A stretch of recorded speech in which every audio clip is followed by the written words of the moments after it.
L'enfant de Dieu vit dans la vérité. Il agit selon la vérité. Il parle selon la vérité. Même si c'est dur, il faut dire la vérité. Parce qu'en disant la vérité est une bombe dans le camp des ténèbres. N'est-ce pas que la Bible dit, en citant les armes spirituelles, ayez à vos reins la ceinture de vérité.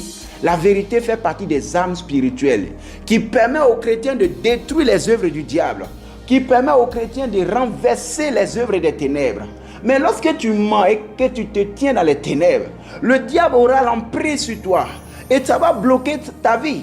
Ça va faire que plus rien ne va avancer dans ta vie. L'onction va arrêter de couler. Le ministère va arrêter d'avancer. Le mariage sera bloqué. Quand il y a un mensonge, tu as trompé ton mari, il n'est pas au courant. Mais le diable va rentrer dans le foyer. Il va commencer à tout détruire. Tu as trompé ta femme, tu as caché. Vous êtes enfant de Dieu. Personne ne sait. Ça va détruire le foyer. Tu es chantre dans le groupe musical.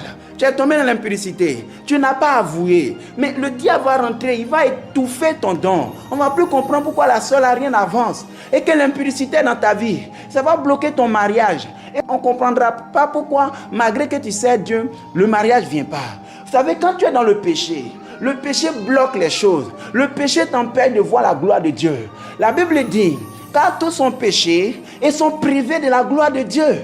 Le péché, ça t'éteint, ça te rend sombre. On peut te voir, tu peux même bien t'habiller, bien te laver, bien te saper. Et puis quand on te regarde, tu es sombre. Tu dégages les ténèbres, tu dégages la mort. Le péché est un danger. Enfant de Dieu, toi qui es en train d'écouter ce message, écoute-moi. La Bible dit, le salaire du péché, c'est la mort. Mais le don gratuit de Dieu, c'est la vie éternelle en Jésus-Christ, notre Seigneur. S'il te plaît, chrétien, abandonne le mensonge. Enfant de Dieu, abandonne le mensonge. C'est pour ton propre bien. C'est pour ton propre salut. C'est pour que le jour où Jésus viendra, tu puisses aller au paradis.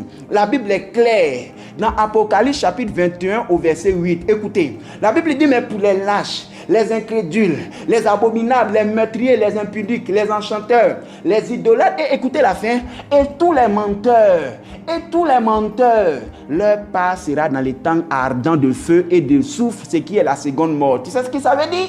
Ça veut dire que tous les menteurs iront en enfer. Les menteurs iront en enfer. Ils n'ont pas leur place au paradis. Ils n'ont pas leur place auprès de Dieu. Ne te laisse pas tromper. Ne te laisse pas séduire. Il n'y a pas de petit mensonge. Tout mensonge est un mensonge. La Bible dit que le père du mensonge, c'est Satan. Lucifer, Satan. Et quand tu mens, tu deviens son enfant.